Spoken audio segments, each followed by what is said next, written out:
Hello hello साथीहरू, सन्चै हुनुहुन्छ? मेरो छोराले उखु सफा गरेर आफ्नो पापालाई खाना दिइसक्यो। पापाले चाहिँ खाना सुरु गर्नुभयो। तर मेरो छोरा चाहिँ यता सिकेर के भन्छ यो लाठी सिक्न थाल्यो के। उखु खानुको सट्टा लाठी सिक्न थाल्यो।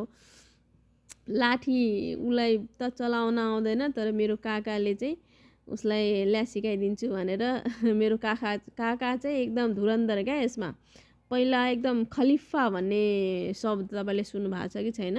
खलिफा हुनुहुन्थ्यो क्या उहाँ, एकदम त्यो कुस्ती र लाठीमा एकदम एक्सपर्ट मेरो काका। पुरानो जमानामा त्यतिखेर उहाँ युवा हुँदाखेरि। अब अहिले चाहिँ त्यही पनि मेरो छोरालाई सिकाउँदै हुनुहुन्छ, यसो गरी चलाउँछ भनेर। अब नेक्स्ट भिडियोमा यस्तै रमाइलो भिडियोहरू ल्याउने छु। हस् त, अहिलेको लागि थ्याङ्क यू सो मच हेरिदिनु भएकोमा।